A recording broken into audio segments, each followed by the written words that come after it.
Hello, church. We're looking at 1 Samuel chapter 26 today, and the word of the day is repay. This is once again another example of David sparing Saul's life.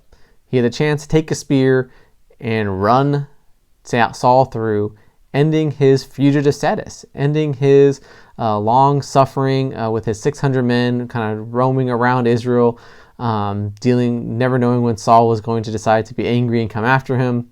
It also would usher in the start of his kingdom, right? His life would be a lot better, a lot quicker if he would just kill Saul. But he chooses not to. So we can ask, well, why? And we see that at the very end of the chapter when David and Saul are talking through, once again, David's mercy and his ability to forgive Saul and not kill him. And so what do we see is picking up in verse 23. This is David speaking. The Lord will repay each man for his righteousness and his faithfulness.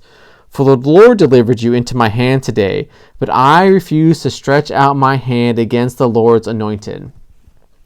See, David knew that even though God had provided the opportunity for him to kill Saul, it was not what God wanted him to do. I think oftentimes we get in a rush to want to make a choice or do something that is pleasing to us, and maybe we say if the opportunity is there, so okay, this is God's obviously directing me to do it.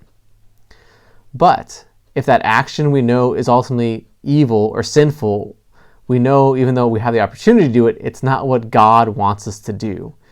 And that's what David is reminded of. Even though he had the opportunity, God presented this, he knew it would be wrong for him to kill the anointed king of Israel before it was his time or even his place to do it. And he says, look, God is righteous. God sees everything, and God is the one who will repay us. So as we are faithful and diligent to serve and to be served here on this earth, let's realize that God does not miss a thing. And so that as the sacrifices we may face, the troubles, the hurting, as we are doing the things that God has called us to do, realize that God is watching, God is taking note, and God will properly repay us for our service to Him. And so let's be mindful of that. Let's remember that God is a God who is generous and kind to all those who serve Him. Not necessarily all in this life, but where we really want our repayment is in the life to come, which will last forever. So serve God and realize that He sees everything. All right, church, have a great day.